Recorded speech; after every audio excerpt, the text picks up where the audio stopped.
Good morning. आज एक नया चैप्टर रिवाइज करने हम लोग जा रहे हैं जिसका नाम है इंटरप्रिटेशन ऑफ स्टैट्यूट्स। मेरा ऐसा हमेशा से मानना है कि जनरल क्लॉजेज एक्ट करने के पहले इंटरप्रिटेशन ऑफ स्टैट्यूट्स एक बार रिवाइज कर लेना चाहिए, बिकॉज इससे जो मोमेंटम मिलेगा ना वो बहुत हेल्प करेगा जनरल क्लॉजेज में। जनरल क्लॉजेज का जो फ्लेवर है वो भी इंटरप्रिटेशन जैसा है, बट वो थोड़ा सा लैंग्वेज हार्ड है उसकी। ओके, तो पहले ये कर लेना चाहिए फिर वो करना चाहिए। Coming to this one, interpretation of statutes. ठीक है, सबसे पहले कॉन्सेप्ट ऑफ इंटरप्रिटेशन, हमें इसकी ज़रूरत क्या है? दो लैंग्वेज अपने को याद रहना चाहिए। लेटर ऑफ द लॉ, ये एकदम फटाफट रिवाइज कराऊंगा, सारा चैप्टर जो मैंने पढ़ाया था वही रिवाइज कराऊंगा, ऐसा 100% रिविजन खड़ा खड़ एकदम, ठीक है ना। तो letter of the law, spirit of the law, जो मैं बोल रहा हूँ सब बुक की लैंग्वेज है, ध्यान सुनना। लेटर ऑफ द लॉ का मतलब है we will restrict our self to the verbal expression of law, मतलब लॉ के अंदर जो भी लिखा है बस हम वही मानेंगे। So our interpretation will be restricted to the verbal expression of law. That is called letter of the law या literal construction.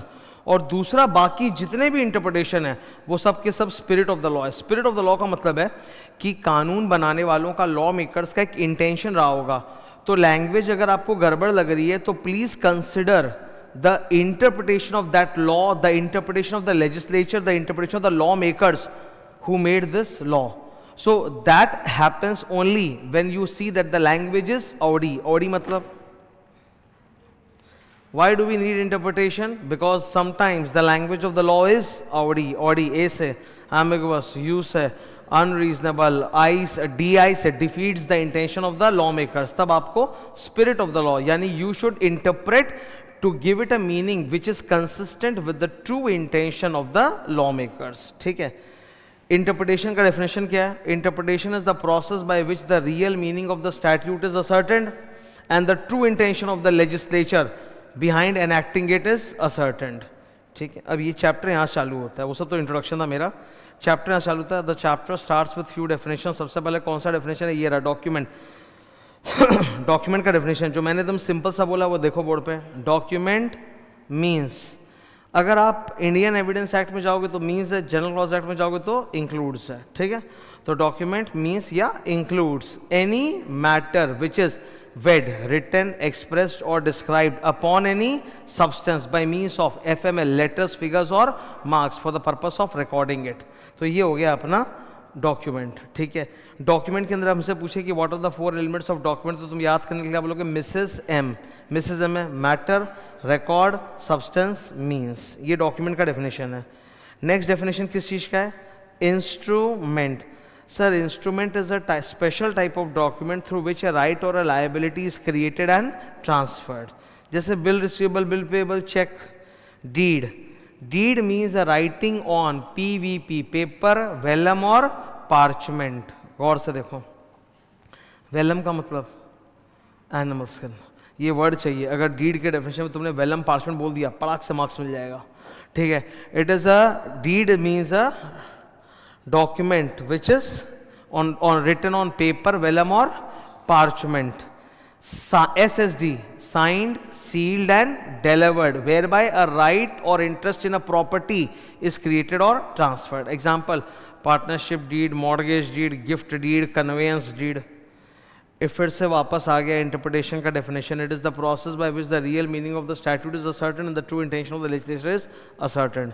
इंटरप्रिटेशन और कंस्ट्रक्शन में क्या डिफरेंस है? ऐसे तो सर ये दोनों वर्ड इंटरचेंजेबली यूज होते हैं, इंटरप्रिटेशन, कंस्ट्रक्शन, लेकिन पेपर पे थोड़ा सा इन्होंने एक डिफरेंस बनाया, कल को एग्जाम में आ जाए तो। इंटरप्रिटेशन का मतलब इन्होंने सिंपल रखा है letter of the law, construction का मतलब रखा है स्पिरिट ऑफ द लॉ। हालांकि ऐसा है नहीं, दोनों शब्द इंटरचेंजेबली यूज होते हैं, तो कभी अगर क्वेश्चन आ जाए दोनों में फर्क क्या, तब अपने को ऐसे पकड़ के बोलना है। तो अपने ऐसे बोलेंगे, interpretation, in case of interpretation court refuses to travel beyond the written expression of law, मतलब जो लिखा है वही मानेंगे, उसके बियॉन्ड नहीं जाएंगे। कोर्ट को ऐसा लगता है, court believes that the law makers would have chosen their words carefully and we should not tamper with the words. On the other hand, construction में the court travels beyond the written expression of the law to ascertain the true meaning of the law. And number 2, court believes that the language of the law is Audi. Audi A से, ambiguous, U से, unreasonable, DI defeats the intention of law. फिर ये एक chart है जो ICAI ने डाला है, गौर से देखो। इंटरप्रिटेशन के 2 तरह के क्लासिफिकेशन है, इधर बोर्ड पे देखना। पहला क्या है? सोर्स। एक होता है ऑथेंटिक सोर्स। ऑथेंटिक सोर्स मतलब जो बेयर एक्ट के अंदर है, जिसको हम लोग बोलते हैं इंटरनल एड्स जो बेयर एक्ट के अंदर ही है, और दूसरा होता है ऑथेंटिक के अलावा उधर यूजुअल सोर्स जो बेयर एक्ट के बाहर है, जैसे एक्सटर्नल एड्स। इनके तो दुनिया भर के एग्जांपल्स आने वाले, अभी पढ़ेंगे हम लोग, ठीक है। फिर रूल्स ऑफ इंटरप्रिटेशन, ये भी 2 पार्ट में डिवाइडेड है, letter of the law, spirit of the law. Letter of the law में मतलब लॉ में जो लिखा है हम वही मानेंगे, मतलब ग्रामर ही हमारे लिए सब कुछ है, ग्रामेटिकल इंटरप्रिटेशन बोलते हैं। जबकि स्पिरिट ऑफ द लॉ में आपको लॉ के पीछे का लॉजिक या रीजन चाहिए, इसलिए उसको लॉजिकल इंटरप्रिटेशन भी बोलते हैं। अगले पेज पे वही है, देखो, ग्रामेटिकल वर्सेस लॉजिकल इंटरप्रिटेशन। वही जो लिटरल कंस्ट्रक्शन और रीजनेबल कंस्ट्रक्शन में फ़र्क है ना, सेम फ़र्क है। ग्रामेटिकल मतलब हम लेटर ऑफ द लॉ मानेंगे, लॉजिकल मतलब हम स्पिरिट ऑफ द लॉ मानेंगे, ठीक है। फिर से वही सब बातें रिपीट होंगी, देखो ऑरेंज कलर में, grammatical interpretation concerns itself exclusively with the verbal expression of law, it refuses to travel beyond the written expression of law. On the other hand number 2 क्या है, logical interpretation, it seeks to find out more satisfactory evidence about the intention of the legislature, ठीक है। आप पहले कौन सा नियम मानोगे, लेटर ऑफ द लॉ कि spirit of the law? Sir पहले लेटर ऑफ द लॉ, लेकिन अगर letter of the law odd है तो spirit of the law, very good, ठीक है। When the language is odd you go for spirit of the law, नहीं तो letter of the law, ठीक है। अब इनकम टैक्स में बोला है कि भाई सिद्धार्थ तुमको 30% टैक्स देना है, इसमें तो एकदम क्लियर है, कोई एम्बिग्विटी है ही नहीं, तो लेटर ऑफ द लॉ मानूंगा, मैं टैक्स दूंगा। जीएसटी इनकम टैक्स में मैक्सिमम केसेस में तो it's very clear, no I have to pay so much, तो वहाँ कोई एम्बिग्विटी नहीं है ना, I will follow the letter of the law. जहाँ एम्बिग्विटी है वहाँ I will go for spirit of the law, very good. इसमें बहुत सारे क्वेश्चंस हम लोग चैप्टर के अंदर ही करते चले गए थे। अब हम लोग फाइनली आ गए हैं प्राइमरी रूल्स ऑफ इंटरप्रिटेशन में। अच्छा, एक चार्ट शायद रह गया कहीं दिखाना तुम लोग को, ये रहा। How many total rules of interpretation are there on the board? 7 + 2 9, primary 7 और सेकेंडरी 2। फिर इसके अलावा सर एड्स ऑफ इंटरप्रिटेशन भी है, इंटरनल और external. How many internal? 10। How many external? 7, very good. ये एग्जैक्टली मैंने वही रखा है जो सी एन स्टूडी किताब में, नहीं तो हम लोग ऊपर नीचे भी कर सकते हैं। कभी कभार लोग बोलते हैं ये ज़्यादा है वो कम है, वो होता है, ये तो हम इंस्टीट्यूट ने जैसा अपनी किताब में बोला वैसा मान के पकड़ के चल रहे हैं। तो what are the 7 rules of interpretation? Let's go there. आ गए सर यहाँ पे, ठीक है। एक एक करके हम लोग झटपट रिवाइज करते जाएंगे। सबसे पहला रूल मेरे नज़रों के सामने कौन सा है? लिटरल। केवल ये पहला वाला जो है ना, ये लेटर ऑफ द लॉ में विश्वास रखता है, बाकी सारे 6 किस में विश्वास रखते हैं? Spirit of the law. हमें तो अब ये सब नाम वाम सब अच्छे से पता है, अभी तो रिवीजन ही चल रहा है ना, ये तो पता ही है, तो फास्ट भाग सकते हैं ना अपने। सबसे पहले कौन सा है मेरे सामने? लिटरल, मतलब लेटर में जो लिखा वही मानो चुपचाप, अपना ज्ञान मत लगाओ, बहुत बढ़िया। नंबर 2 क्या है? Reasonable. Reasonable comes from the word reason, reason मतलब होता है लॉजिक, तो लॉजिक पे जाओ, स्पिरिट ऑफ द लॉ पे जाओ। तीसरा नाम क्या दिखा? हारमोनियस।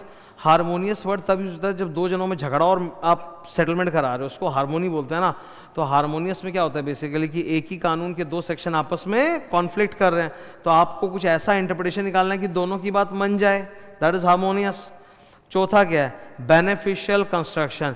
हमारे देश में बहुत सारे ऐसे कानून हैं जो कमज़ोर लोगों की सहायता के लिए बने, उनको ऊपर उठाने के लिए बने, उसको बोला जाता है वेलफेयर लॉज। क्या बोलते हैं? Welfare legislation, welfare laws. तो वेलफेयर लॉज में जिस तबके के भले के लिए वो कानून बना है, हम हमेशा इंटरप्रिटेशन उसी के फेवर में करेंगे। मैंने एक एग्जांपल दिया था ग्रेचुइटी में 15/26, अरे 15/26, 30 करोगे तो कम हो जाएगा, 26 करोगे डिनोमिनेटर तो और बड़ा हो जाएगा, ताकि एम्प्लॉय को ज़्यादा ग्रेचुइटी मिले, है ना भाई? सही है कि नहीं है? बेनिफिशियल। 5वां बोलो, बस हो गया स्टार्ट।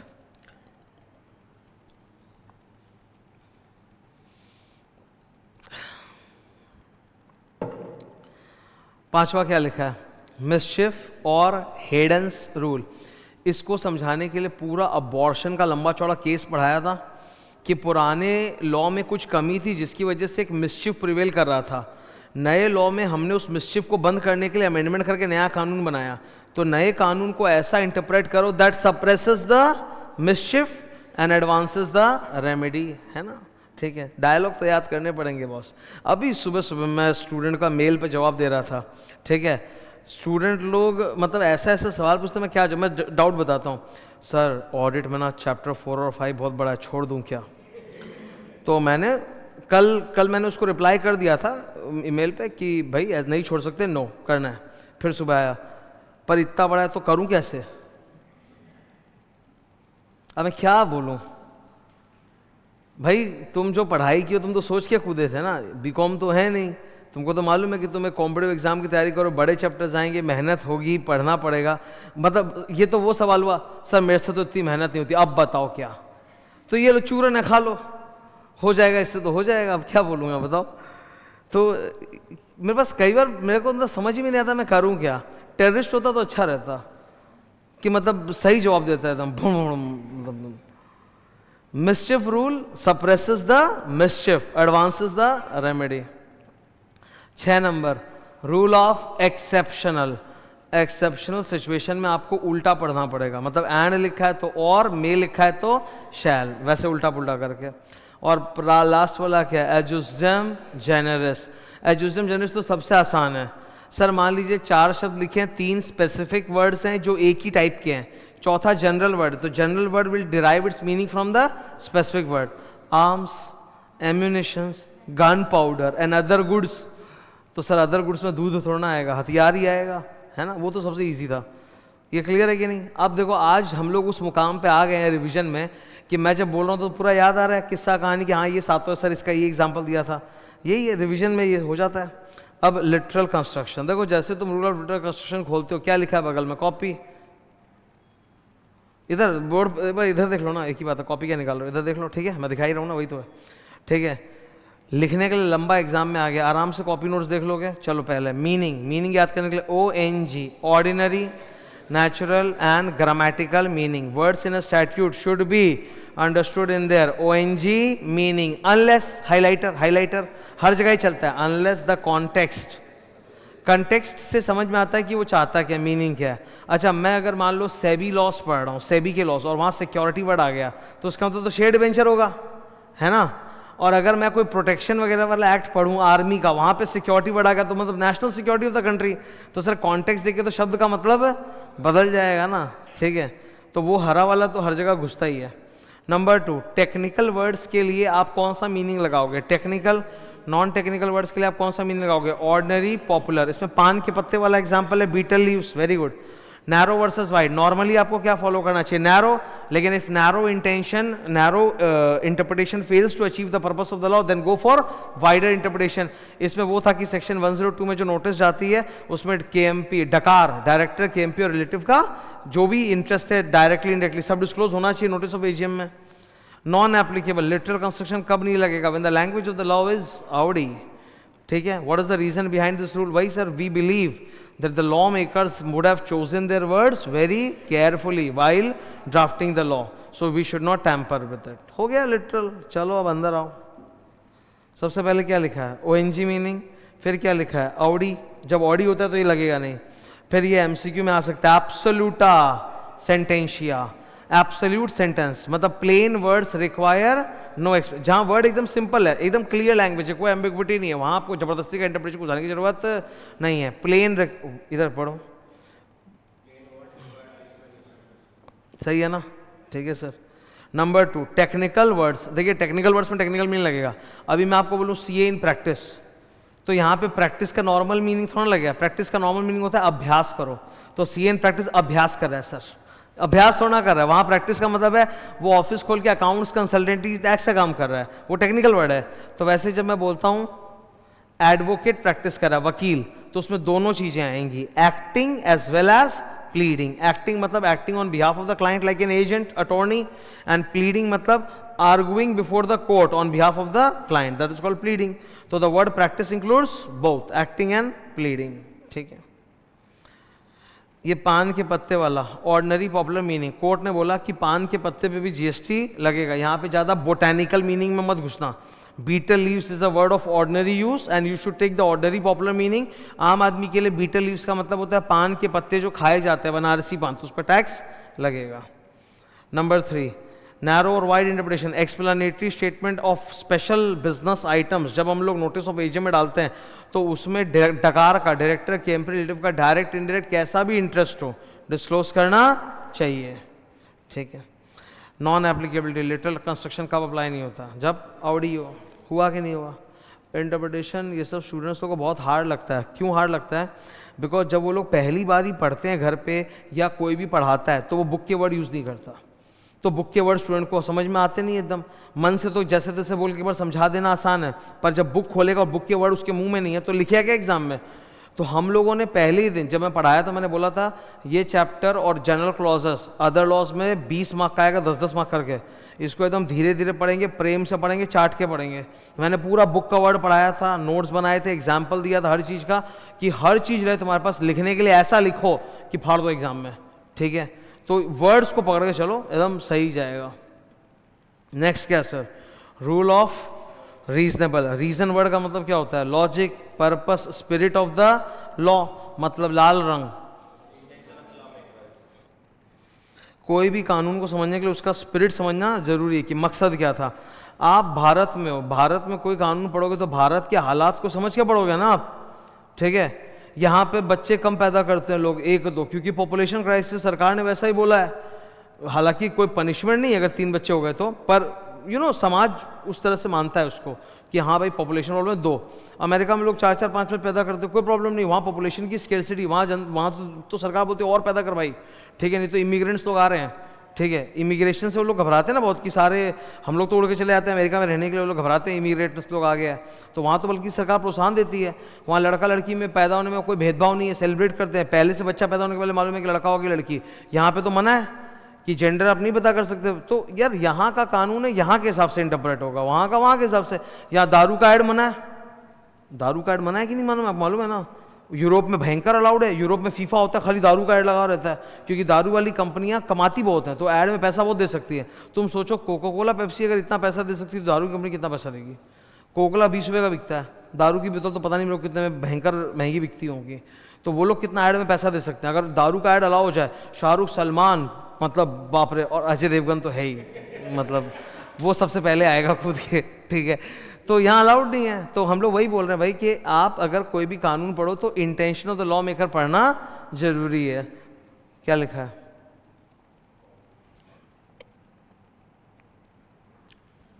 आगे इधर कॉपी में। ठीक है, शुरू के जो कुछ होते हैं ना उसमें थोड़ा कॉपी का सपोर्ट अच्छा रहता है, बाद में तो रिदम आ ही जाता है सर। ठीक है, ये क्या है? Reasonable construction, spirit of the law, इधर एप्लीकेबिलिटी। ये कब लगाते हो? When the language of the law is Audi. Audi का फुल 50 बार बोल दिया, हो गया। Number 2, meaning. ध्यान से, जब कभी आप कोई लॉ पढ़ रहे हो और उससे 2 मीनिंग निकल के आ रहे हैं, एक मीनिंग ऐसा है जिससे वो लॉ सही लगता है, मीनिंगफुल लगता है, रेलेवेंट लगता है, और एक जिससे वो मीनिंगलेस लगता है, तो आपको कौन सा वाला फॉलो करना चाहिए? मीनिंगफुल वाला पढ़ो। अपने आप रीड करो, मुंह दुख गया।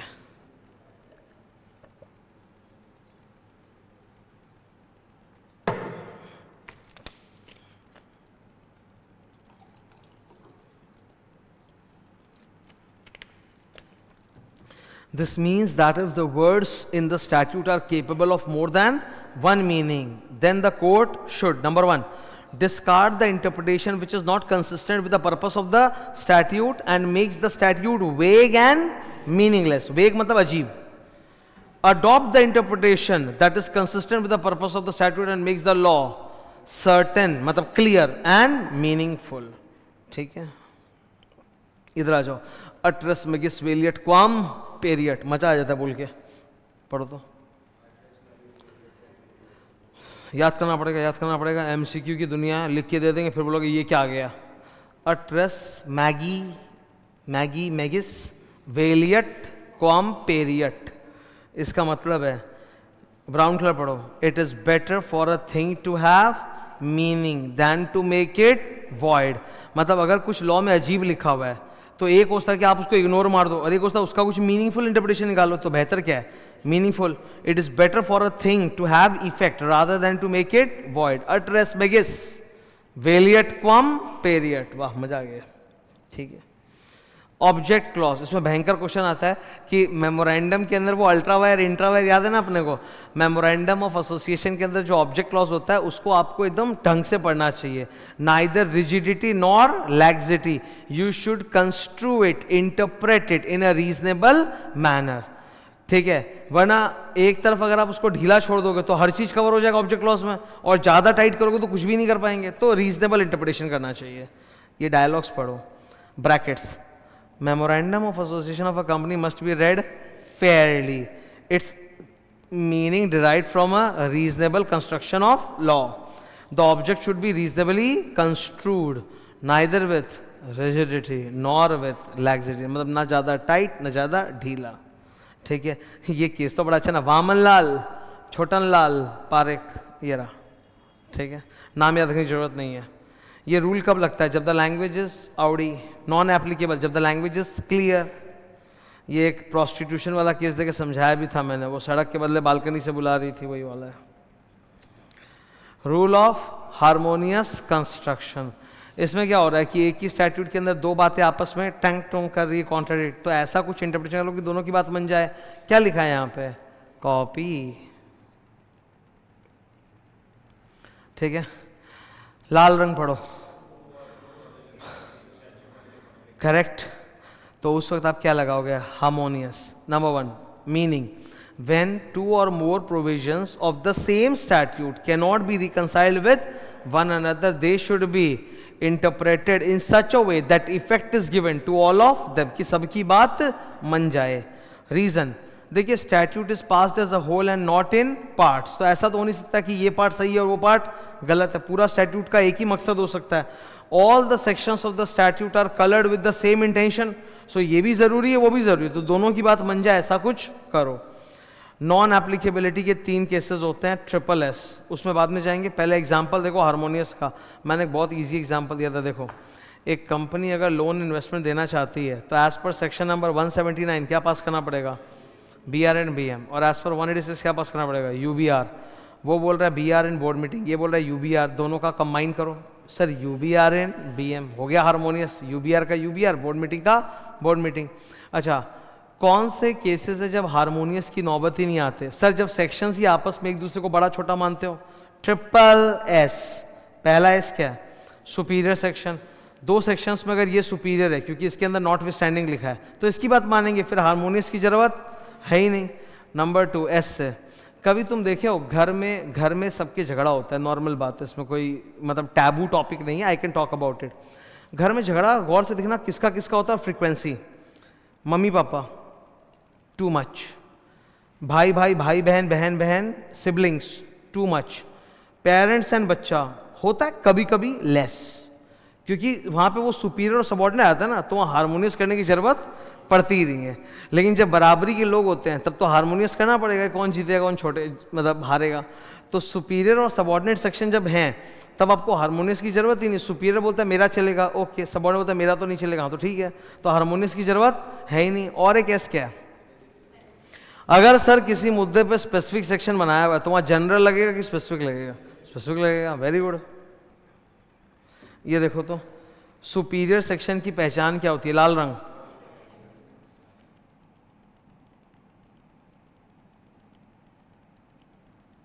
लर्न।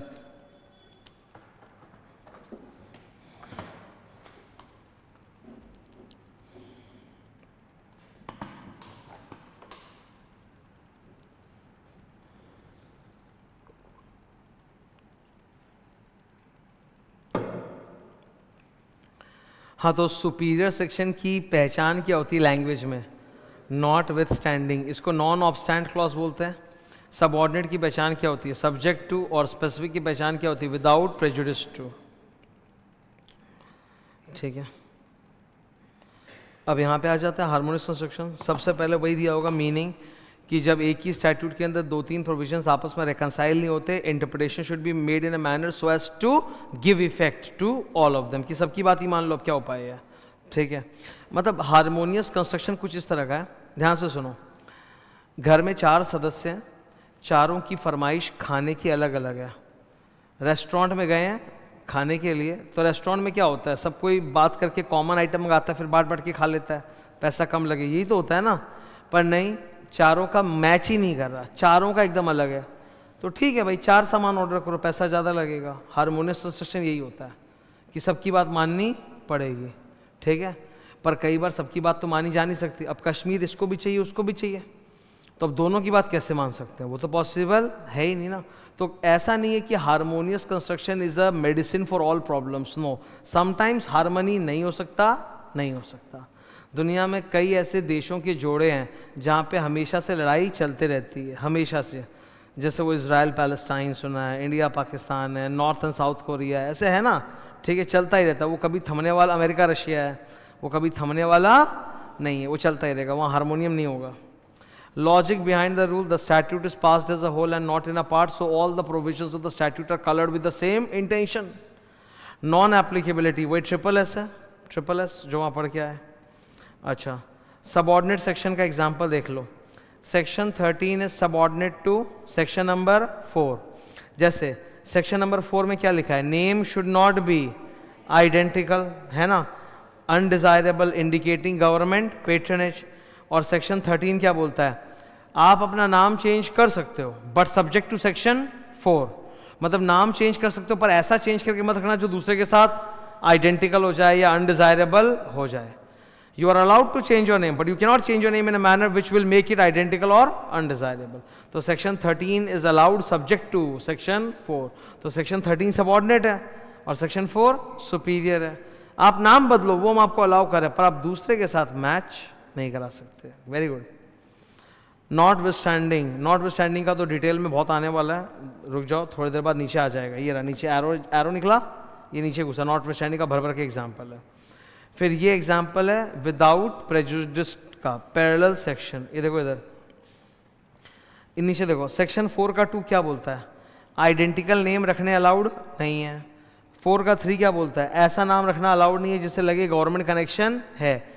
तुमको दोनों में से कोई एक मानना है कि दोनों मानना है, दोनों मानना है, करेक्ट है, दोनों मानना है। तो देखो सेक्शन 4 क्या बोलता है, सेक्शन 4 का 3 बोलता है without prejudice to the provisions of subsection 2, मतलब उसकी भी बात मानो और मेरी भी बात मानो, ठीक है।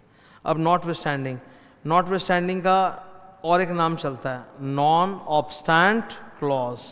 ये क्या करता है, नॉट विथस्टैंडिंग का एक्चुअली अगर सिंपल इंग्लिश में मेरे से पूछो तो it means in spite of. क्या बोला मैंने, इन स्पाइट ऑफ, ठीक है। इन स्पाइट ऑफ का मतलब है बाकी जो भी बोलता है हटाओ, जो मैं बोल रहा हूँ मेरी बात चलेगी, मतलब मैं कौन हुआ, सुपीरियर सेक्शन, ठीक है। नॉट विथस्टैंडिंग, ये नॉट विथस्टैंडिंग के 4 अलग अलग एग्जाम्पल्स है, बड़े छोटे करके 4 एग्जाम्पल्स है। ये एग्जाम्पल्स एक बार तुमको रीड करके याद रखना पड़ेगा, ये इंस्टीट्यूट की किताब के एग्जाम्पल्स है, ठीक है। इसको स्किप कर रहा हूं मैं इधर। अगला रूल कौन सा है, रूल ऑफ बेनिफिशियल या लिबरल कंस्ट्रक्शन। सर ये यहाँ पे कॉपी नहीं लिखा ना, मतलब यहीं से पढ़ना है ना, यहाँ कॉपी नहीं लिखा। सर ये कौन से लॉज में अप्लाई होता है, it applies in the case of welfare laws. ये ज़रा ब्राउन कलर पढ़ो। गवर्नमेंट ने बहुत सारे वेलफेयर लेजिस्लेशन बनाए for improving the conditions of certain class of people who are underprivileged और who have been treated unfairly in the past. मेरे हिसाब से इसमें 2-3 एग्जाम्पल मुखर तौर पे निकल के आएंगे। एक तो अगर जेंडर के आधार पे बोलूं तो विमेन, ठीक है, कि भाई उनके साथ हमेशा अनफेयर ट्रीटमेंट हुआ है और आज नहीं हो रहा तो पास्ट में तो हुआ ही है। हम बोलते भी हैं हमारी समाज की स्ट्रक्चर जो इंडिया की वो पेट्रियार्की सोसाइटी है, पुरुष प्रधान समाज, ठीक है। ये देखो, ये मैं तुमको एकदम क्लियर इसका इंडिकेशन दिखाता हूँ, ध्यान से सुनना। इंडिया में जितने भी कॉन्सर्ट्स होते हैं, कॉन्सर्ट्स समझते हो, शो होता है लाइव शो, हो वो वाला, इंडिया में जितने भी कॉन्सर्ट्स होते हैं, रॉक स्टार पॉप स्टार होते हैं, मैक्सिमम मर्द हैं, मतलब जेंट्स है। Ladies top pop star India में बहुत ही कम है। तुम अगर सिंगर लोग जो सोचते हो तो तुम्हारे दिमाग में आएगा अरिजीत सिंह और सोनू निगम, ये सब टाइप्स आएंगे। लेडीज़ वाली सिंगर्स सोनिधि चौहान, श्रेया घोषाल, ये सब कम आएगा दिमाग में। ऑन कॉन्ट्री अमेरिका में देखो जो कॉन्सर्ट शोज होता है, एक टेलर क्या नाम है उसका, William Taylor Swift, sorry, yes. तो अमेरिका में जो एक वो है, क्या नाम है, इनको क्या बोलते हैं, पॉप स्टार बोलते होंगे शायद, तो वो देखो वहाँ पे वो है, लेडीज़ है। उसके पहले लेडी गागा थी। तो वहाँ का समाज में विमेन एकदम, इंग्लैंड में देख लो एक बेली इलिश, वो भी यूएस की है क्या, अच्छा पक्का क्या, बिली इलिश ऐसे कुछ, बिली आइलिश, ब्रिटिश नहीं है, यूएस है, ठीक है। तो यूएस यूके में तुम देखो वहाँ पे कॉन्सर्ट शोज में मतलब लेडीज लोग ज़्यादा मतलब हिट जा रही हैं, फर्क समझ में आ रहा है। तो अब इसको ठीक करने के लिए कुछ कानून बनते हैं जिसको बोलते हैं वेलफेयर लॉस। ये जाति के आधार पे भी होता है, शेड्यूल कास्ट, शेड्यूल ट्राइब वगैरह पे, उन सब पे। तो वेलफेयर लॉस में हमेशा कभी भी एम्बिग्विटी हो तो इंटरप्रेट ऐसा करना है जिससे वीकर सेक्शन को सपोर्ट मिले। ग्रीन कलर रीड करो अपने आप।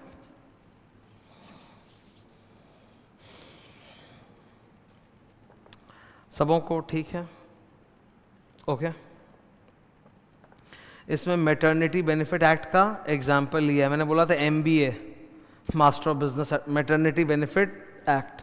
उसमें विमेन को जो एवरेज छुट्टी का दिया गया, उसमें कोर्ट ने बोला कि यार खाली बच्चे के डिलीवरी तक का पेड छुट्टी नहीं होना चाहिए, उसके डिलीवरी के बाद भी होना चाहिए।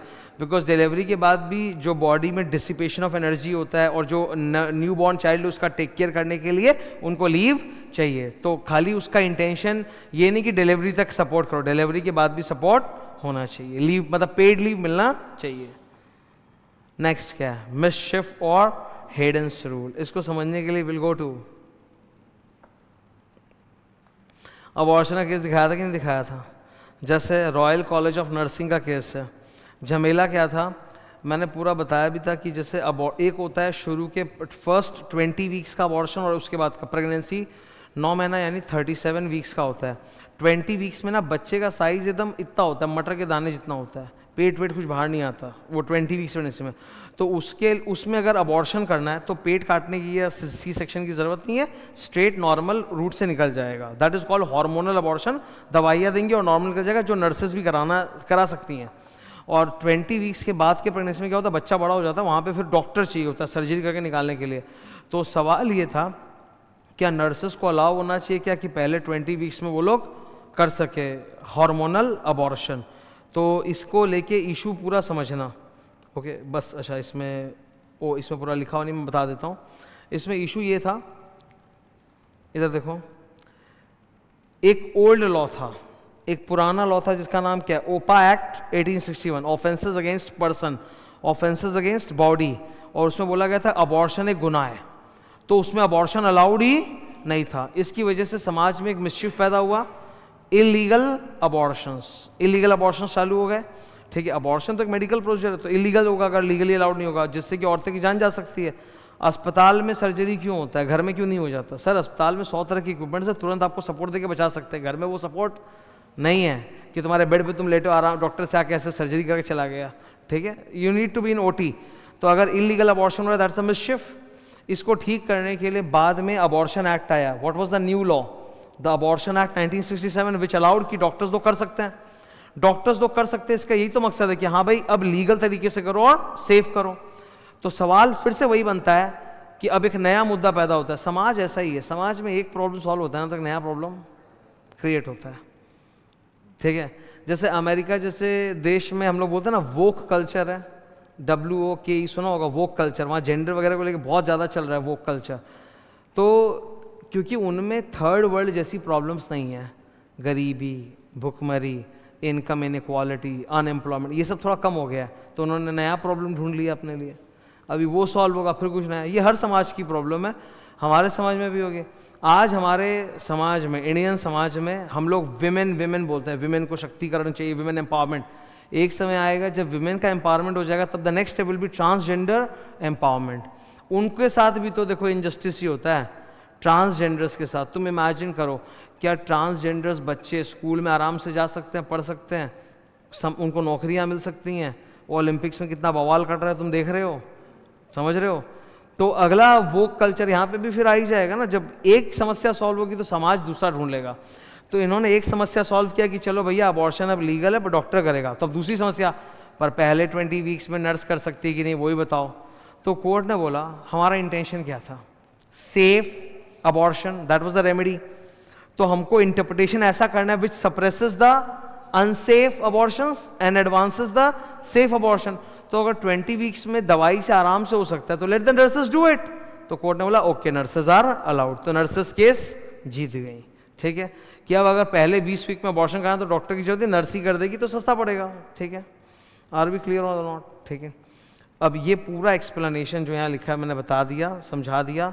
जब भी तुम ये मिसचिफ रूल लिखो ना तो एक डायलॉग याद करना पड़ेगा। ये ऑरेंज कलर याद करो तो, suppress the मिसचिफ, advance the remedy, ठीक है। और ये बोलना कि 4 चीज़ देखनी पड़ती है। ओल्ड लॉ क्या था, क्या मिसचिफ था, न्यू लॉ में क्या रेमेडी है, और उस रेमेडी को हम कैसे और बढ़ा सकते हैं। रेमेडी क्या था कि डॉक्टर को अलाउ करो और बढ़ा दो, नर्स को भी अलाउ कर दो इन द फर्स्ट 20 वीक्स। इसमें प्राइस कंपटीशन एक्ट का लेके एग्जाम्पल इंस्टीट्यूट बनाया, और मैंने बोला था ये एग्जाम्पल अच्छा एग्जाम्पल नहीं है, पर फिर भी पढ़ना तो पड़ेगा ही। ये एग्जाम्पल पढ़ के मिसचिफ रूल नहीं लगेगा, नॉर्मल रीजनेबल कंस्ट्रक्शन का एग्जाम्पल लगेगा, ठीक है। ये I want you to read this.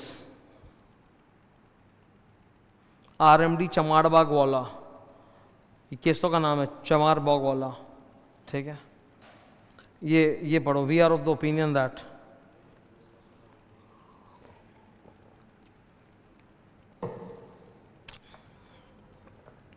Okay वो कंपटीशन जिसमें स्किल चाहिए, चांस नहीं है, तो सरकार उसको रेगुलेट करना नहीं चाहती। ये लोग बोलना चाहते हैं price competition act was intended to regulate those competitions which did not require substantial skill but it is a matter of chance, ठीक है। अब जैसे कोई अगर गाता अच्छा है, सिंगिंग शो है, तो वो तो स्किल पे बेस्ड है, वो चांस की बात। तुम जो एग्जाम दोगे वो भी तुक्के की बात नहीं है, स्किल की बात है, ठीक है ना। तो इन सब को रेगुलेट नहीं करता price competition act. Rule of, उल्टा पढ़ो, एक्सेप्शनल कंस्ट्रक्शन क्या लिखा है ऊपर,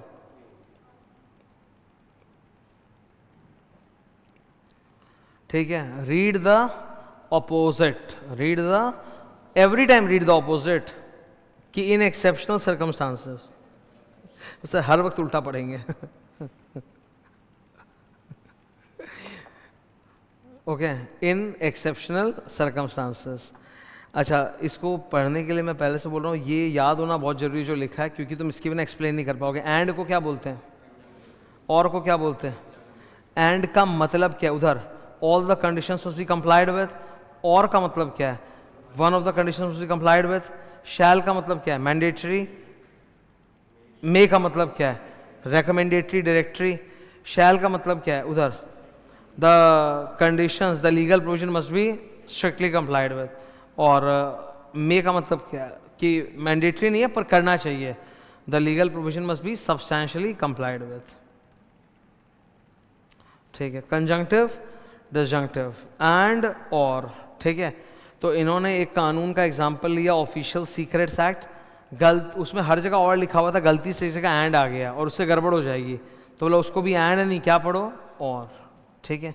इसमें मैंने गवर्नमेंट कंपनी का एग्जाम्पल भी दिखाया था ना तुम लोग को, कि गवर्नमेंट कंपनी में 2 पॉइंट होते हैं, 51% capital held by government, subsidiary of a government company, दोनों के बीच में और होना चाहिए एंड, और, पर सेक्शन उठा के देखो वहाँ एंड लिखा हुआ है, तो उसको एंड पढ़ेंगी। और मैंडेटरी डायरेक्टरी, अच्छा मैंडेटरी डायरेक्टरी क्या होता है समझ में आ गया। एक सवाल बनता है, what are the factors you will consider to determine whether the provision is mandatory और not. Sir we will consider 4 factors. NOBEL, क्या नोबेल, ये रहा नोबेल, याद करो नोबेल का फुल फॉर्म, एन से, nature of the thing, O से, object for which it is done, benefit for whose benefit is done, and what is the object of the legislation, ठीक है। अगर किसी सेक्शन में पेनल्टी लिखा हुआ है तो वो क्या माना जाएगा, मैंडेटरी। इसके भी एग्जाम्पल दिए वही कंपनी लॉ में। सबसे पहले section number 3, a company may be formed for a lawful purpose. May be formed कि must be formed, must be, shall be formed for lawful purpose, ठीक है। रूल ऑफ एजुजम जनरस आसान है, ये कंपैरिजन बनाया है। ये कंपैरिजन का मेन मकसद है तुम्हारे दिमाग में नॉसिटर सोसाइस को क्लियर करना। एजुजम जनरस तो लल्लू था हमेशा से। एजुजम जनरस, it's a primary rule. Example, arms, ammunition, gunpowder. सबसे पहले ये तीनों स्पेसिफिक वर्ड्स हैं और सेम टाइप के हैं कि अलग हैं। सब हथियार के बारे में बात कर रहे हैं, तो अदर गुड्स भी किसके बारे में होगा, हथियार के बारे में। Specific words of same species and they are followed by a general word. When general words are used after specific words of same species, then the general word will derive its meaning from the specific words. ठीक है, बस इतना ही है। तो पहला example arm, ammunition, gun powder का, ठीक है। एप्लीकेबिलिटी एंड नॉन एप्लीकेबिलिटी, ये अप्लाई कब करेगा? जब पीछे के सारे वर्ड स्पेसिफिक हो, सेम स्पीसीज के हो, उस कैटेगरी या स्पीसीज में और भी वर्ड्स पॉसिबल हो, मतलब वो एग्जॉस्टिव नहीं है, और भी वर्ड्स हो सकते हैं, ठीक है। बाद में जो वर्ड लिखा है वो जनरल है, एंड लेजिस्लेशन का ऐसा कोई इंटेंट नहीं था कि कुछ एक्सक्लूड करना है, मतलब there is no otherwise legislate, वो होता है ना अनलेस अदरवाइज कंटेक्स्ट सजेस्ट, वैसा कुछ भी नहीं था। तो फिर सिंपल है, general word will derive it's meaning from the specific words. Non applicability में ऊपर वाले को उल्टा करके बोल दो। डिस्क्रिशनरी, क्या ये रूल फॉलो करना कोर्ट के लिए मैंडेटरी है कि चॉइस है? चॉइस है, कभी ये लगेगा कभी नहीं लगेगा। एग्जाम्पल तो कब नहीं लगेगा सर? वाइंडिंग अप, NCLT जब वाइंडिंग अप ऑर्डर करता है under section 271, there are 5 grounds, the last 4 grounds are specific but the last ground is general. पर आप देखोगे कि जो स्पेसिफिक ग्राउंड्स हैं ना ऊपर वाले 4, वो एक ही टाइप के नहीं है, अलग अलग टाइप के हैं, तो यहाँ एजुजडम जनरस लगाना मुश्किल है, ठीक है। तो यहाँ पे एजुजडम जनरस कोर्ट नहीं लगाएगा। सेकेंडरी रूल्स में घुसते ही 2 आते हैं। सबसे पहला कौन सा है? नॉसिटर सोसाइस। हाँ, यही तो खतरनाक है, इसी के लिए तो कॉपी में जाना जरूरी है। चलते हैं कॉपी में। नॉसिटर सोसाइस सेकेंडरी रूल, ये देखो क्या लिखा है, पढ़ो एग्जाम्पल।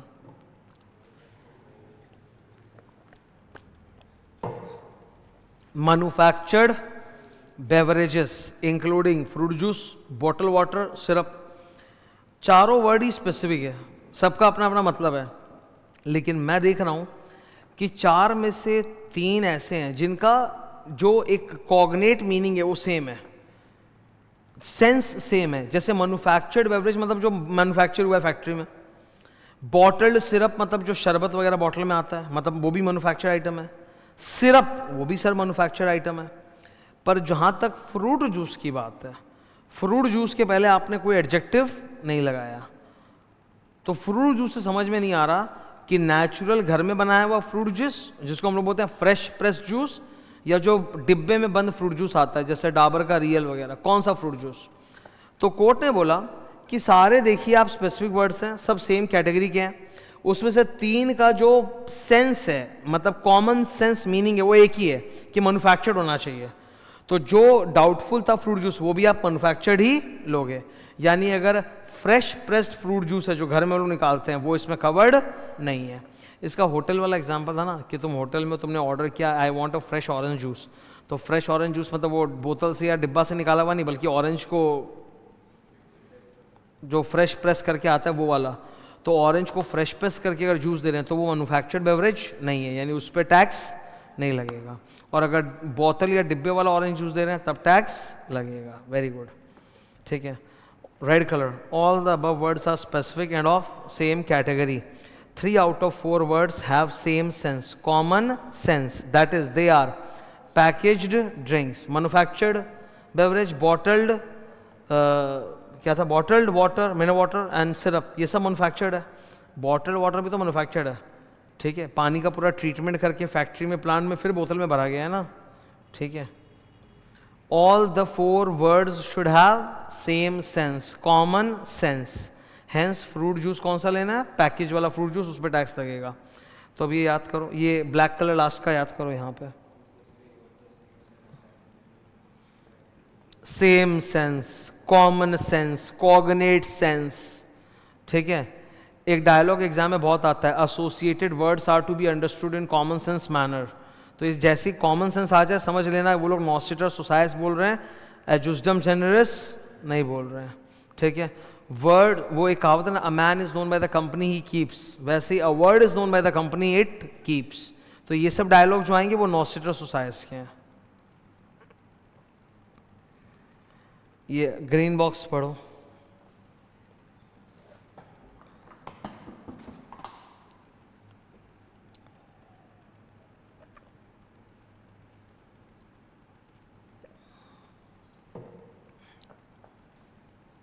सही है।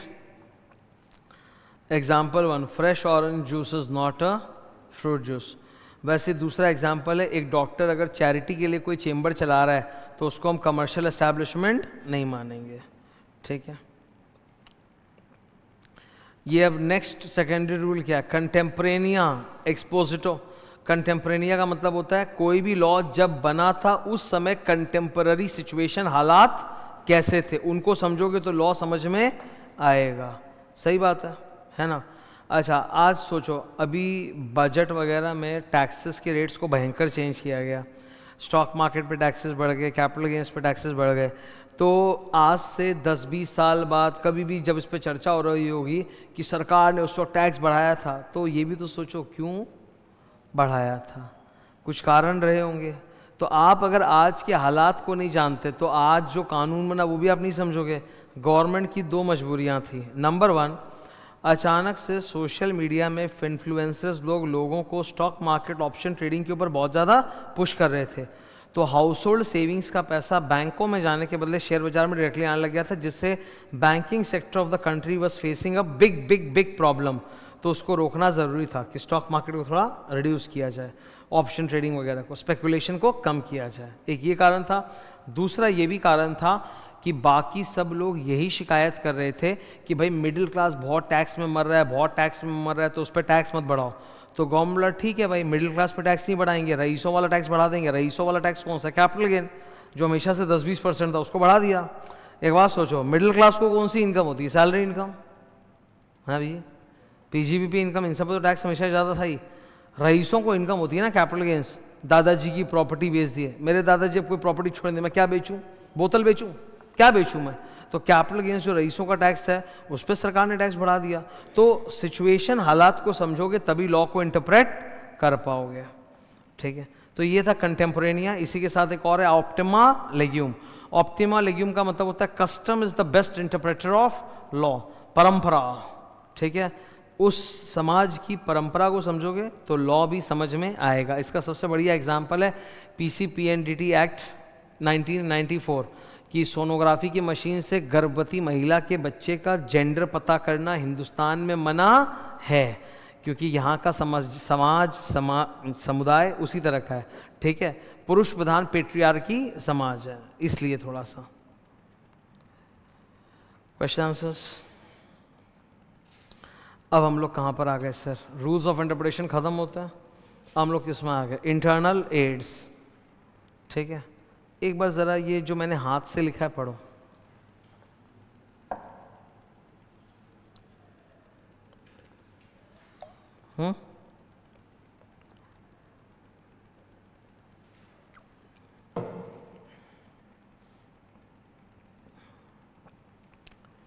नंबर 1 क्या लिखा है? Long title. लॉन्ग टाइटल का एग्जांपल दो, कंपनी लॉ का एग्जांपल दे दो। Companies act 2013 is the short title. What is the long title? An act to CA consolidate and amend the law relating to companies, that's the long title. Long title describes the statute better. Long title describes the SOP, full form, scope, object, purpose of the law. हम लोग बोलते हैं, जो भी मैं बोल रहा हूँ सब लिखा हुआ है, बस मैं ऐसे उंगली पकड़ के रीडिंग नहीं करा रहा, ये रिवीजन क्लास है। ठीक है, एक डायलॉग चलता है, short title merely identifies the enactment whereas long title describes the enactment. ठीक है, long title tells us the SOP। However long title cannot override the plain provisions of the statute. इन्होंने Supreme Court advocate act का example लेके बता दिया। Short title से आपको पता नहीं चल रहा, लॉन्ग टाइटल से पता चल गया कि जो लोग सुप्रीम कोर्ट के एडवोकेट हैं उनको allowed as a matter of right कि हाई कोर्ट में प्रैक्टिस। ऊंची अदालत का वकील नीची अदालत में भी लड़ सकता है, पर नीची अदालत का ऊंची में लड़ नहीं सकता है। ठीक है, preamble. Preamble is also like, सच बात बोलूं तो प्रियम्बल और लॉन्ग टाइटल एक ही है, मैंने बोला भी था। तुम दोनों के एग्जाम्पल्स देखोगे एक जैसे ही है, पर प्रियम्बल सही मायने में अगर आज कहीं मिलता है तो संविधान में मिलता है। ठीक है, we the people of India. ठीक है, resolve to constitute India as a socialist secular democratic, वो वाला वही असली प्रियम्बल है। बाकी प्रियम्बल लॉन्ग टाइटल एक है, पर फिर भी अगर एग्जाम में आया तो हम लोग लिखेंगे, हम लोग बोलेंगे preamble is more comprehensive than the long title. It describes the SOP better. It gives us the intention of the lawmaker. It can legitimately be used for construing the statute. However, preamble does not override the plain provisions of the statute. preamble के examples आप देखो, वही है long title जैसे। जैसे Hindu marriage act का मस्त था एकदम, गुल्ली पुल्ली, ये नाम बोला था मैंने, गुल्ली पुल्ली, सावरिया राज वर्सेस बंदारू पावनी। इसमें Hindu marriage act 1955 is the short title, उसका लॉन्ग टाइटल क्या है? An act to amend and codify the law relating to marriage among Hindus, जिसका मतलब है कि लड़का और लड़की दोनों, मैरिज अमंग हिंदू। अब अंदर में क्या था, कहीं पे लिखा हुआ था मे, तो कोई लड़ पड़ा, एक क्रिश्चियन लड़का और एक हिंदू लड़की, बोले हमारा भी हिंदू मैरिज एक्ट में होगा। कोर्ट बोला नहीं हो सकता। तो क्रिश्चियन लड़का बोला कि देखो सर मे लिखा है, मे मतलब ज़रूरी नहीं कि हिंदू हो, हिंदू और अदर कम्युनिटी भी हो सकता है। कोर्ट ने बोला सेक्शन में मे लिखा है पर ऊपर प्रियम्बल में देखो क्या लिखा है, मैरिज अमंग, तो इस मे को मे पढ़ेंगे कि शैल पढ़ेंगे, मतलब both party must be Hindu. अच्छा, हिंदू मैरिज एक्ट का उल्टा स्पेशल मैरिज एक्ट। अगर मान लो एक पर्सन हिंदू है और दूसरा नॉन हिंदू है तो वो स्पेशल मैरिज एक्ट में रजिस्टर्ड होगा, ठीक है। हिंदू मैरिज एक्ट के अंदर मोनोगैमी है, पॉलीगैमी नहीं है। इसमें वो वाला एग्जाम्पल मत ले आना, वो जो भी बिग बॉस में गए थे, 2 पत्नी वाला, एक पति एक है ना, ठीक है, वो एग्जाम्पल वर्क नहीं करेगा। हिंदू मैरिज एक्ट में मोनोगैमी है, पॉलीगैमी नहीं है, ठीक है।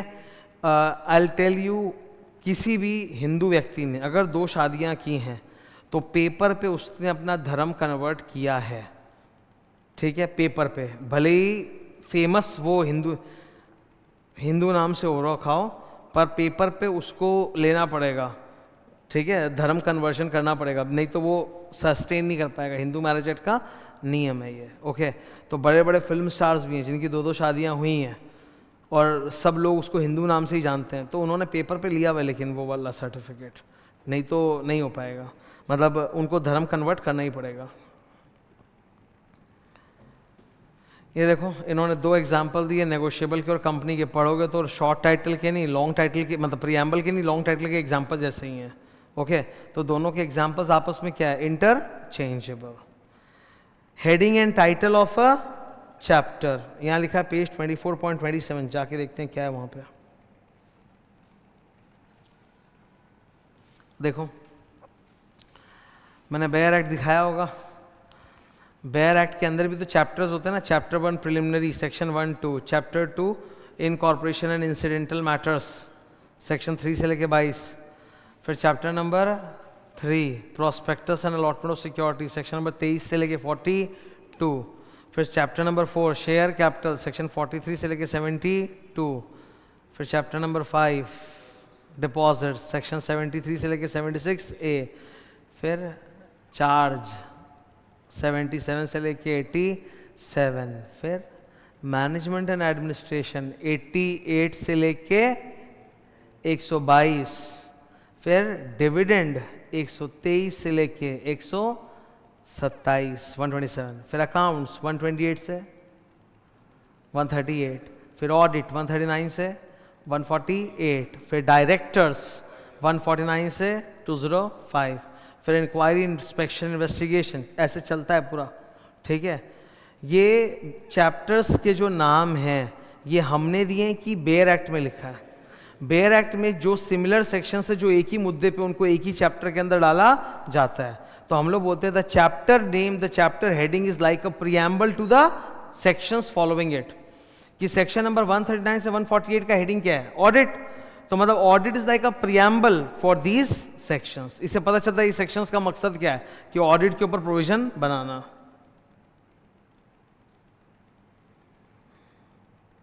पेज नंबर बताओ, ठीक है। ये एक बार तीनों प्लीज अपने आप पढ़ो।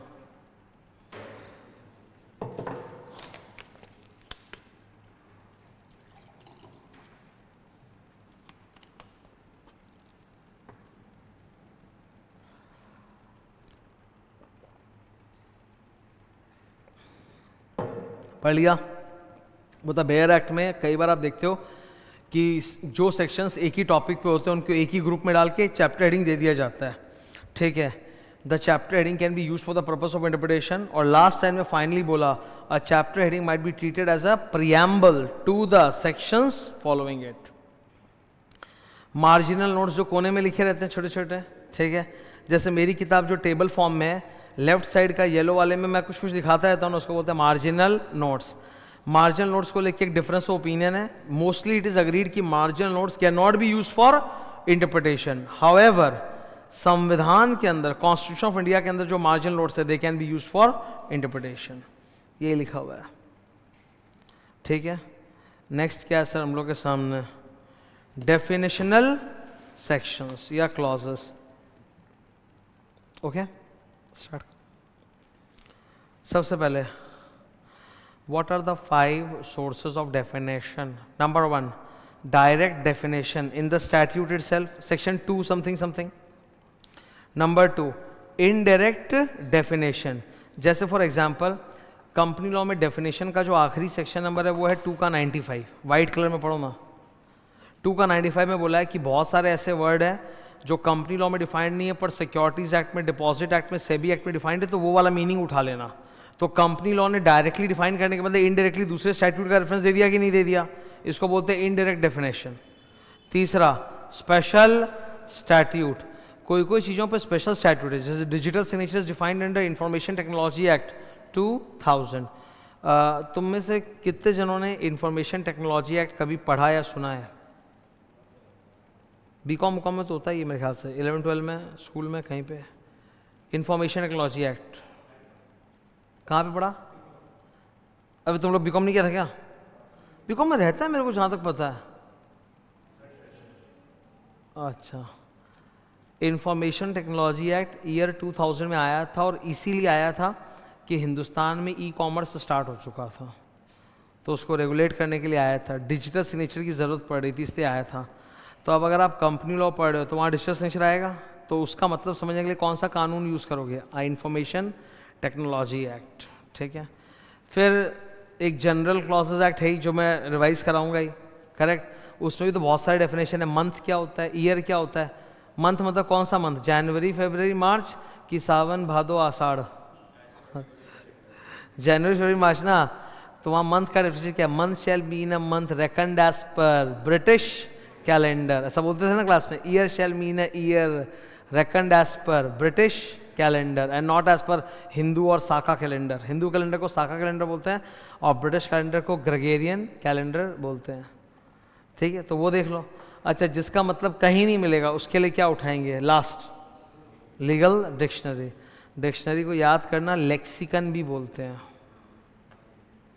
लेक्सिकोग्राफर्स are people who write dictionary, कोई तो लिखता ही होगा। डिक्शनरी के, सॉरी, डेफिनेशन के कितने मकसद होते हैं? 2। Number 1, it's a key to proper interpretation and number 2, it shortens the language. मुझे इसका सबसे मस्त एग्जांपल लगता है स्मॉल कंपनी का डेफिनेशन।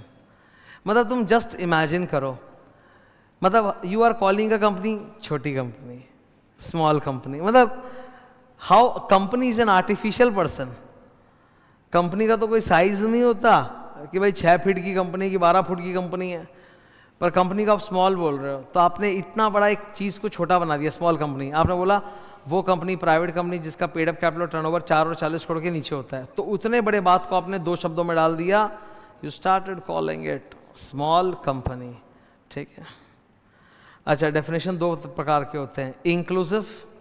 अच्छा, इंक्लूसिव, एक्सक्लूसिव। इंक्लूसिव का दूसरा नाम बोलो स्टूडेंट लोग का। ये चीज बहुत मस्त होता है, जैसे बोलो 2 टाइप का है, तो पहला वाला बोलेंगे इंक्लूसिव, अब इंक्लूसिव का इंग्लिश में उल्टा एक्सक्लूसिव। एक्सक्लूसिव है ही नहीं भाई, इंक्लूसिव, एग्जॉस्टिव। इनका दूसरा वर्ड भी सुन लो, इंक्लूसिव का मतलब क्या होता है?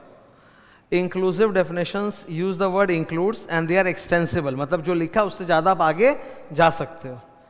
एग्जॉस्टिव का मतलब जो है बस यही है बॉस, इसमें कुछ एक्स्ट्रा, ये एग्जॉस्टिव है, रेस्ट्रिक्टिव है। एग्जॉस्टिव एंड एमसीक्यू में सारे वर्ड हमको याद होने चाहिए, नहीं तो मरेंगे बेमौत एग्जाम में।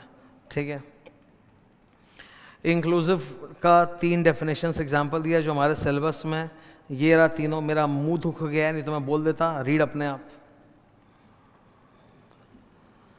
Whole time director includes a director who is in whole time employment. फिर डिबेंचर इंक्लूड्स एसबीआई, याद है एसबीआई?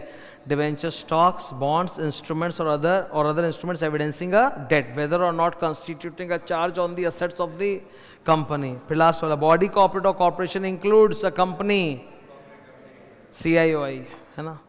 ये तो सिलेबस का याद करना ही पड़ेगा। सर एग्जॉस्टिव वाले में क्या लिखा रहता है, या तो मीन्स या मीन्स एंड इंक्लूड्स। मैंने बोला था कहीं पे भी इंक्लूड्स एंड मीन्स नहीं होगा।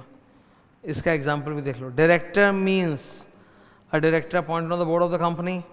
Company means a body corporate incorporated under this act और under previous company law. Share means a share in the capital of the company and includes a stock. जब एम्बिगुअस डेफिनेशंस हो तो आपको कैसे interpret करना चाहिए, कॉन्टेक्स्ट देख के, ठीक है। ओके, उसका एग्जांपल दिया है। कोई भी डेफिनेशन को समझने के लिए आपको 3 चीज पता होनी चाहिए, COL, context, object, language.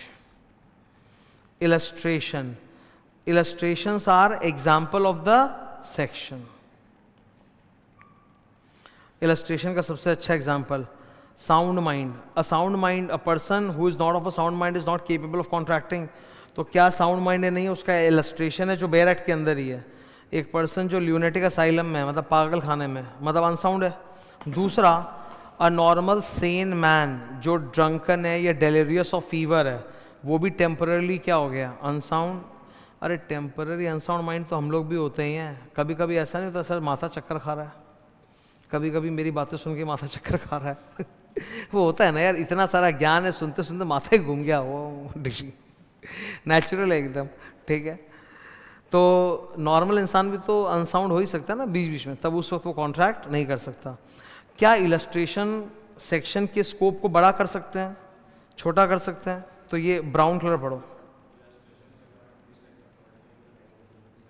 They neither curtail nor expand the ambit, ambit मतलब of the section, ठीक है। Illustrations are always written at the end of the section, section के बाद आता है। They are technically not a part of the section, section के बीच में नहीं आता, section पूरा खत्म होता है उसके बाद आता है, ठीक है। देखो ये पढ़ो, these illustrations follow the and hence do not form part of the section, ठीक है ना। However, they are a part of the statute and they can be used for interpretation. Explanation is not an illustration, explanation is a clarification। इसका सबसे मस्त example मैंने हाथ से लिखा, ऊपर पढ़ो। सेक्शन 96 बोलता है AGM cannot be held on national holiday। उसके 96 के नीचे एक्सप्लेनेशन है, national holiday means and includes a day declared as national holiday by central. क्या ये कोई एग्जाम्पल था? ये क्लैरिफिकेशन था। नेशनल हॉलिडे वो है जिसको भारत सरकार ने नेशनल हॉलिडे घोषित किया है। आप दिवाली मना रहे हो, वो नेशनल हॉलिडे नहीं है। Obviously national holiday is associated with the independence of our country. देख लो तुम, independence day, republic day, Gandhi ji birthday, ये तीनों के तीनों क्या है, आज़ादी से जुड़े हुए हैं। अब आपका सपोज मन हो रहा है कि सर मैं इसको भी मनाऊंगा, उसको भी मनाऊंगा। त्यौहार होते हैं कि नहीं? त्योहारों को भारत सरकार ने नेशनल हॉलिडे घोषित नहीं किया है। दे आर रीजनल हॉलिडेज और public holidays. You must differentiate between a national holiday and a public.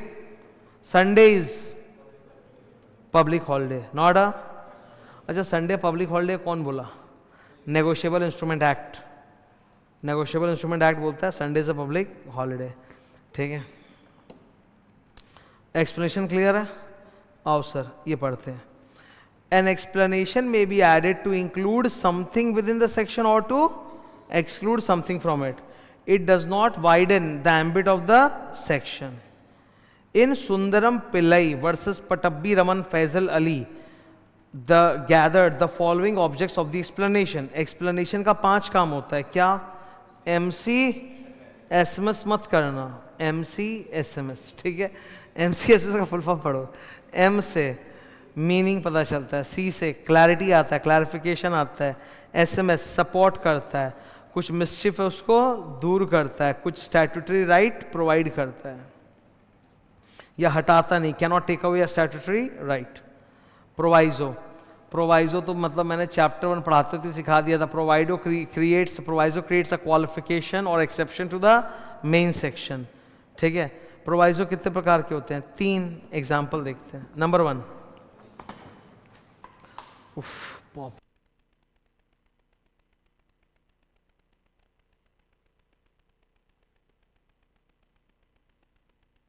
proviso relaxes the requirements of the section under special cases। जैसे सेक्शन 96 बोलता है कि एजीएम आपको सेम सिटी में करना पड़ेगा जहाँ रजिस्टर ऑफिस है, लेकिन स्पेशल सिचुएशन अगर अनलिस्टेड कंपनी है और सारे मेंबर्स एडवांस में रेडी हैं तो आप भारत में कहीं भी कर सकते हो।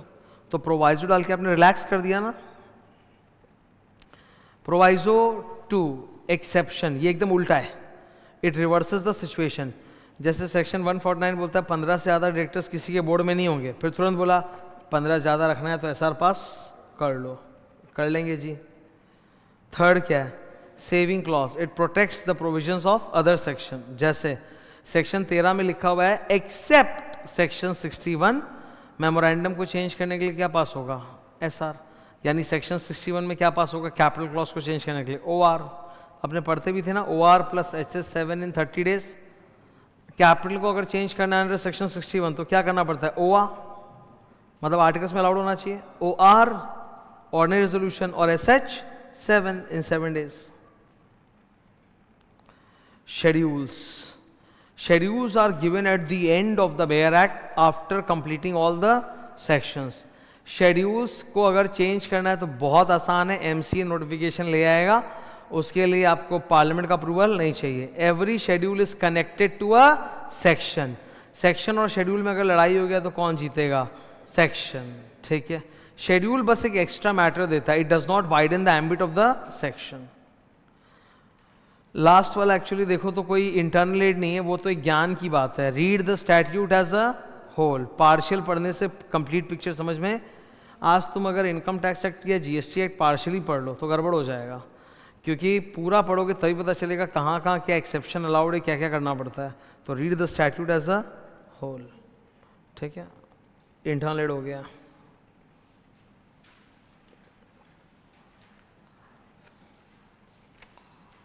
अब क्या है हमारे सामने, 7 एक्सटर्नल एड्स। पहला क्या लिखा है सर, हिस्टोरिकल सेटिंग। अरे कहाँ गया, historical setting, it is similar to कंटेम्परेनिया, कि जब वो लॉ बना था तो उस वक्त की हिस्ट्री क्या है। स्पेशली पार्लियामेंट में डिबेट हुआ होगा तो पार्लियामेंट्री हिस्ट्री उठाओ, पार्लियामेंट का डिबेट से पता चलेगा कि उस वक्त के लोगों की सोच क्या थी।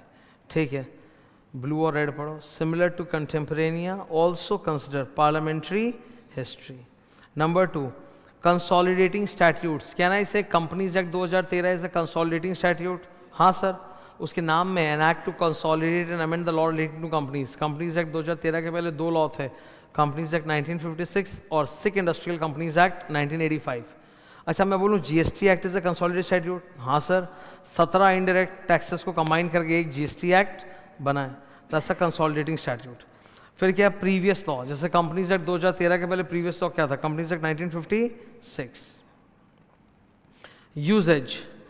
यूजेज मतलब होता है लैंग्वेज जो लॉ की है उसको आज तक लोगों ने जिस तरह से इंटरप्रेट किया है, कोर्ट आगे भी वैसे इंटरप्रेट करता रहेगा जब तक कि कोर्ट के पास कोजेंट स्ट्रॉन्ग रीजंस नहीं हो कि उसको चेंज किया जाए। How the language of the law has been acted upon by the society in general for a long period of time is considered to be the usages. Green colour पढ़ो।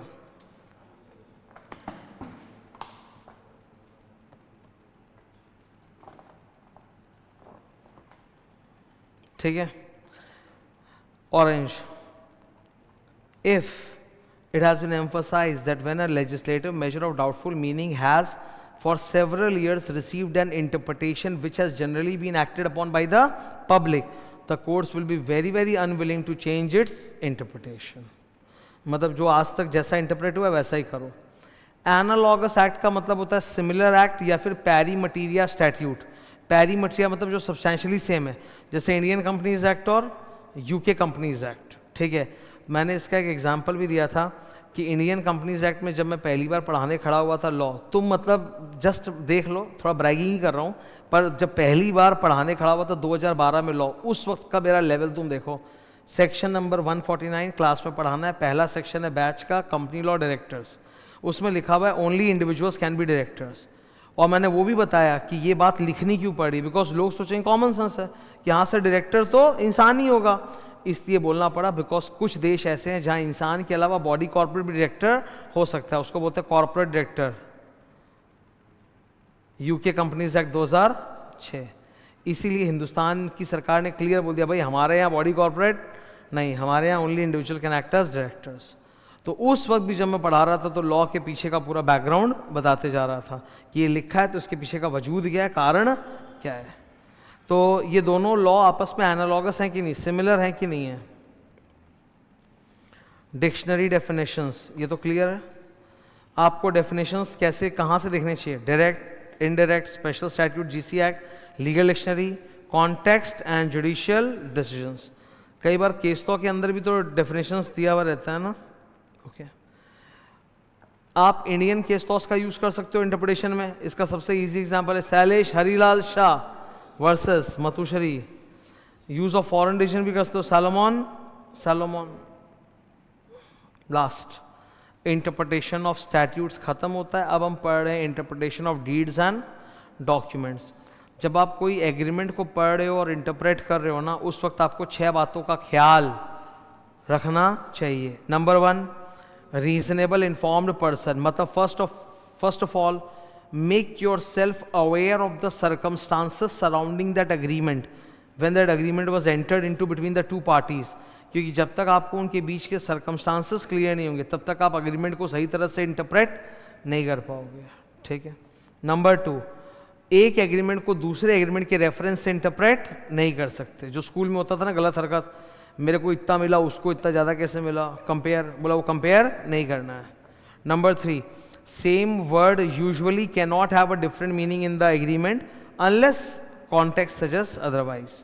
Number 4, आपको दोनों party के knowledge, status और training का भी ख्याल रखना चाहिए, because a word used by an educated person in one sense is used totally in a different sense by another person, ठीक है। डबल मीनिंग वाले वर्ड्स हैं तो रीजनेबल कंस्ट्रक्शन अप्लाई करो। अगर 2 क्लॉजेज एग्रीमेंट में जो कॉन्फ्लिक्ट कर रहे हैं तो पहले हार्मोनियस नहीं होता तो अर्लियर क्लॉज विल प्रिवेल। खत्म। With this interpretation of statutes का रिवीजन कंप्लीट होता है। मुझे कुछ 1 घंटे 12 मिनट लगे रिवाइज कराने में। Thank you.